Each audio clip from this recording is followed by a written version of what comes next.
Hello and welcome back to another Monster Monday, a series where I draw a creature from D&D and I talk about its lore and its history and what it's like to fight in-game as well. Now rather than just picking anything that I want to draw, in these videos I like to use your suggestions, which you leave me down in the comment section below, of monsters that you'd like to see me draw or talk about or explore the lore of or whatever. So if during this video a monster strikes you as something that you'd really like me to explore, make sure to leave it down below, because I gather up all of these suggestions, every single one that you guys leave, and I add it to what I call my to-draw list. And then once a month I hand this to-draw list over to my patrons over on Patreon, who, no matter whether they back me at the price of a cup of tea every single month, all the way up to the very, very highest levels that you can back me over on Patreon, get an equal opportunity, an equal chance to vote on which ones of those monsters they'd like to see in what order. So if the idea of supporting the channel and helping me to make these videos sounds good to you, and you'd like more control over the types of videos that you see from me,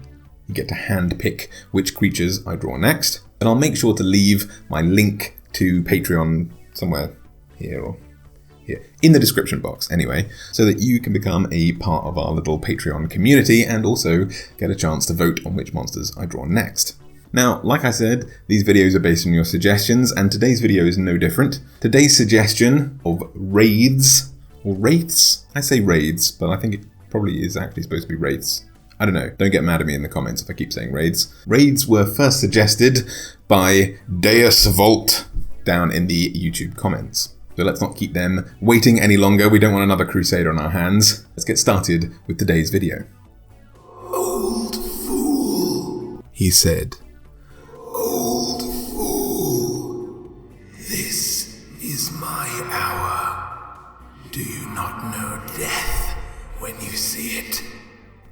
Die now and curse in vain. And with that, he lifted high his sword, and flames ran down the blade. Wraiths, meaning ghosts in Scottish folklore, have captured the essence of the vengeful and spiteful undead in D&D since its earliest incarnations.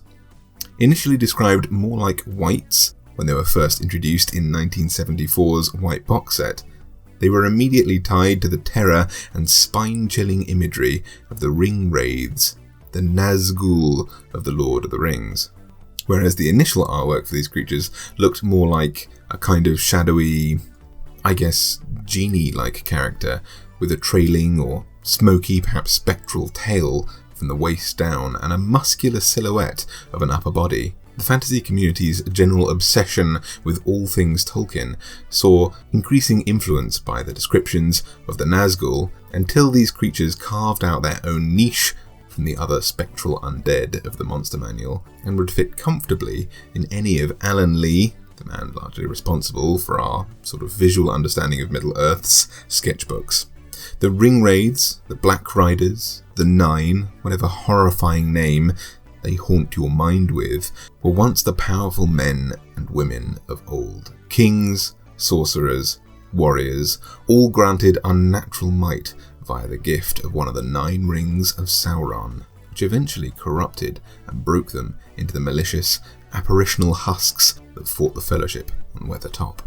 They superficially resemble the heroes that they once were, adorned with crowns and armour, an air of regal strength about them, but draped in the tattered black robes of Mordor, given weightless grace through their phantasmal intangibility, their gaunt and haunting flesh barely visible in the shadows of their dark cowls. Like the Nazgul, the Wraiths of D&D are tyrannical, ghostly beings who only superficially hold on to their former lives. The echoes of powerful humanoids with great tactical skill and the power to raise armies of similarly ghostly warriors to further their malicious aims. In the Monster Manual, we're told, quote, that when a mortal humanoid lives a debased life or enters into a fiendish pact, it consigns its soul to eternal damnation in the lower planes. However, sometimes the soul becomes so suffused with negative energy that it collapses in on itself and ceases to exist the instant before it can shuffle off to some horrible afterlife. When this occurs, the spirit becomes a soulless wraith, a malevolent void trapped on the plane where it died. Almost nothing of the Wraith's former existence is preserved. In this new form, it exists only to annihilate other life. These challenge rating 5 undead are only a remnant of the person who once lived, a phenomenon, only a fragment of the greater soul. And although they are said to occasionally pause their assault on living creatures if they recognize an old friend or a reminder of their former life, they never really had a life. They remember something else's friendship. As pieces of a larger whole, the anger, the darkness, and the determination, the drive of a person's personality, the memories of their life before this cursed undeath would perhaps be like trying to remember a friend of a friend, or recall a story that a family member once told you. It fades over time, and as immortal undead, their memory for these half-remembered emotions and friends only fades through the centuries. Although they only have a 13 armor class, as incorporeal beings, they can only be hurt by magic or through silvered weapons, and they don't even really touch solid objects as they effortlessly glide through them, which includes things like walls and barriers and even other creatures. Their intangibility means that they can't be affected by poisons, restraints, exhaustion, or many of the other conditions that embodied characters can, although their shadowy forms are dependent on the darkness, giving them sunlight sensitivity, which means that their attacks and their perception checks on those in bright light are made with disadvantage. Unlike a lot of other ghosts and spectres that we see in D&D, specific mention is made of these characters, these creatures, being military tacticians. So it's a good idea to talk about what kind of attacks and actions they can make that sort of define them as such. And in this we can see a lot more inspiration from the Lord of the Rings once again. Their main sort of attack action is called Life Drain, which is a melee attack which deals 48 plus 3 necrotic damage, and sees a target needing to make a Constitution saving throw, and on a failure their hit point maximum is reduced by an equal amount of the damage taken. We're told that this reduction lasts until the target finishes a long rest, and the target dies if their HP maximum is reduced to 0, no chance to make life and death saving throws or anything like that. As well as a bone-chilling reminder to always have a healer in the party, there seems to be some sort of reference to the Morgul blade, a weapon carried by the Witch King in The Lord of the Rings, who plunges it into Frodo, causing him to become cursed and poisoned by this weapon of undeath, causing him constant agony, a wound dealt to the soul rather than to the body.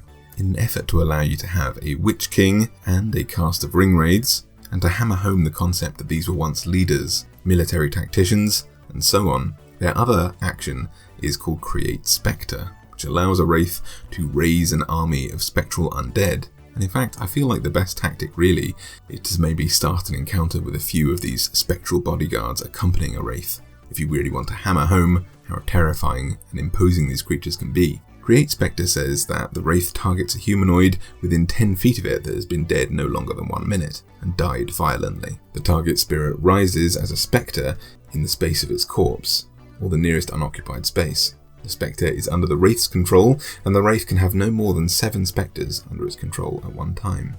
So, although you don't get 9 Nazgul to float around and fight your D&D party, you can certainly have quite the imposing battle before you. I can picture an encounter where there seems to be a Wraith floating in the middle of some dark crypt perhaps. Your party has been sent to investigate what's going on after a recent troop of, let's say, paladins or mercenaries have been sent down to deal with this unholy crypt raider. Your party arrive and find all of the militiamen, the soldiers, these well-armed veterans, dead on the floor. Perhaps they get a turn of combat to fight this Wraith before it begins to raise these spectral allies. The longer you take to deal with this undead foe, the harder your challenge becomes, because there's perhaps 5 or 6 other corpses freshly dead around it. In terms of my choices artistically here, there's some fantastic artwork in the monster manual that really seems to hammer home this kind of imagery of the Lord of the Rings, this kind of black, smoky, inky,